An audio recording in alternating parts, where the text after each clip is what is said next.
What's going on, everybody? Welcome back to the channel. And in today's video we're going to do something different. We're going to do a car review. So this is the first car review I've done on the channel, so I'm going to take you guys along for it. But as far as the vehicle we have today, it is a rental car. It is not my car that I normally have, my Scat Pack. That's currently in the shop getting some work done to it. So thought I'd do a car review with the rental car I have while the car is in the shop. So let me go ahead and show you guys what it is. It is a Nissan Rogue, and I believe it's a 2017 in the black with the chrome trim around it.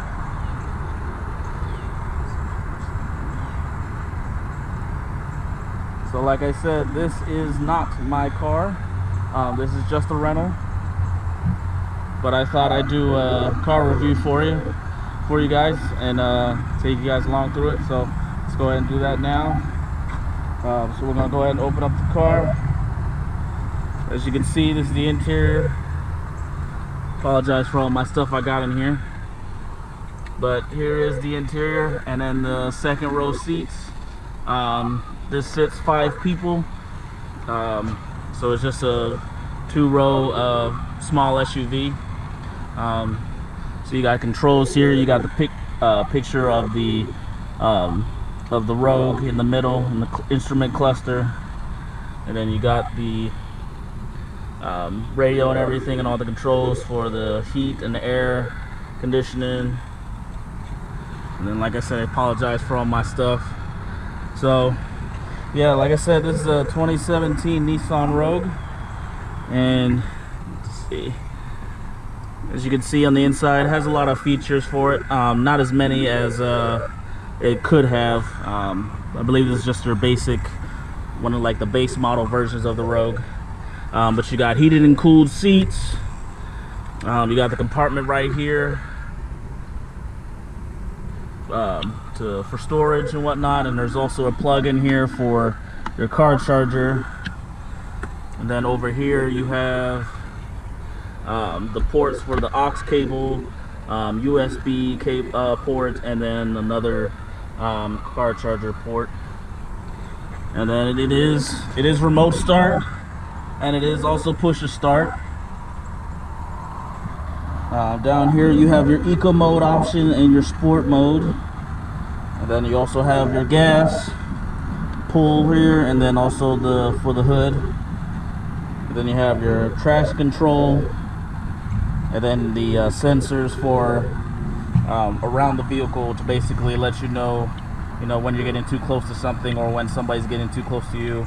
And also you have the option where when a car is right next to you, this will light up when a car is next to you, and it does it on both sides, and it's right here.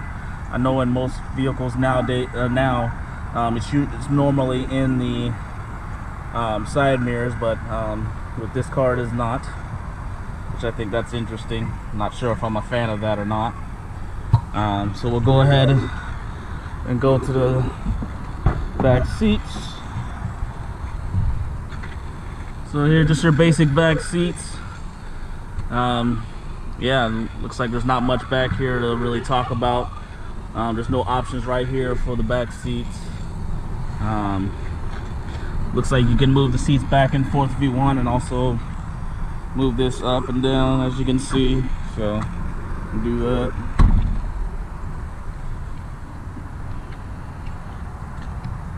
But yeah, that's the back seat here.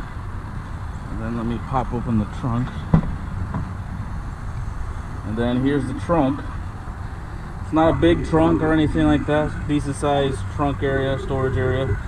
And then you have a little bit of storage here as well. And then underneath that is the spare tire. And then right here as well. So I think that's pretty neat. Just right here.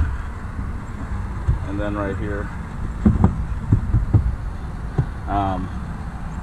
So yeah, that's pretty much it. Not much going on here. Like I said, this is your basic.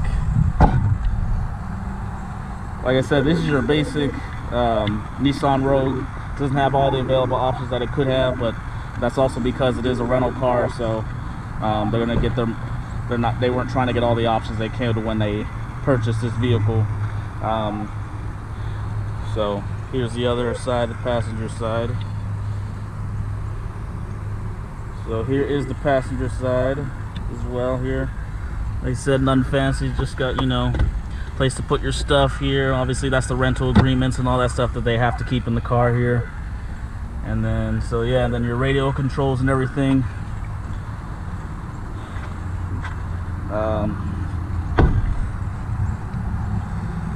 This car definitely has a lot of chrome. Definitely not a fan of that. So if this was my car, I would definitely try to get rid of all that chrome, especially in, I mean, even up here, there's all that chrome. If it was my car, I would get rid of all the chrome, but at the same time, I probably just wouldn't get one with chrome. If there is an option where you can get it without the chrome and like black all that out or something. But yeah, other than that, that's the vehicle here. It's sitting on 225 size tires. So 225 65/17. So these tires really are not that big for it. But you know, whatever, does the job. But yeah, so that's pretty much it. Let me go ahead and show you guys how the remote start is. I'm not exactly sure why it works like this. It doesn't make much sense to me, but I'll go ahead and show you. So here's the key right here. So you have your remote start, lock, unlock, and then your alarm, obviously. So as you'll see, I'm going to hold down the button for remote start. Doesn't do anything. So I'm going to double tap it. Doesn't do anything. So the thing about it is, the weird thing is, even when the car is locked, so I just locked the car. So the car is locked. And I'll give it a second for the lights to go out. Okay, the lights are out. Now I'll try and do it. I'm holding down the button and remote start doesn't work. I looked and Googled it, and that's how it's supposed to work. You're just supposed to press and hold that button for about 2 to 5 seconds and it should work. But for some reason it's not working. So what I found out is, which I think this is ghetto, is you have to hit the lock button and then hold it down, the remote start button. Now it turns on, and then it'll stay in remote start and be started up for about 10 minutes. And then if you don't do anything, you don't get in the car and, you know, push the start button so you can get going, after 10 minutes it will shut off the car. Or you can do it this way, hold down the button again, it'll turn it off. So see, I just holding it down again and it still won't, and it won't turn it back on. So I have to lock it and then hold down the button for it to work, which I think that's weird, but whatever. This is not my car. Also, another way you can get into the car is, as long as you have the key on you, you see this button right here. See that button right there? Just tap it. Now the car is unlocked.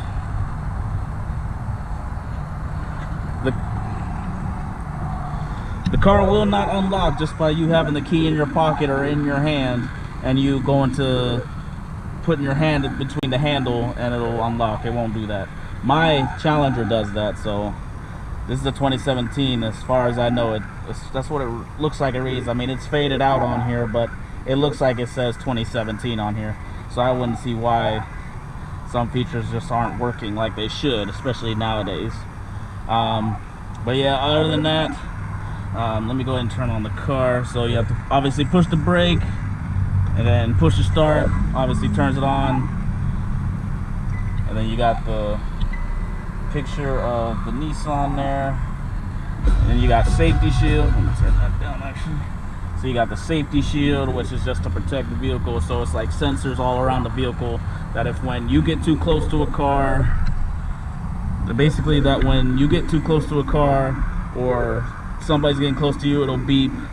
One thing I did notice earlier today when I was rolling through a garage, I sped up a little bit in the garage, and then when I got to one of the bumps, it actually started to brake for me. automatically. I didn't even have my foot on the brake or nothing, and it started braking for me. It didn't go to a complete stop, but it did slow the car down, so thought that was neat. I've never had that in any vehicle, but you know, whatever. That'd be something you have to get used to. So you got all your controls here. You got satellite radio, you got FM, AM, you got media for Bluetooth, audio, aux, CD, and if you plug in using the USB, you can use the iPod and whatnot. So, and then you got your regular tune and controls where you can go into check the bass and everything, and then you got your temperature controls. And then here you have, you know, your windshield wipers. And then when you twist this one, there goes the rear window windshield wiper. So it doesn't have a sunroof or anything. This is here's where you put your sunglasses or glasses. So yeah, other than that, man, I mean, it's just your basic vehicle. Actually, I have the seat thing on. I don't know why I have that on. But yeah, other than that, it's just your basic small SUV. I mean, it's decent and everything. I like it. Obviously, whoever had this car before me smoked in it, even though the rental agreement says you can't smoke in it. So I don't know how that works. So I have to let them know that the car stunk really bad.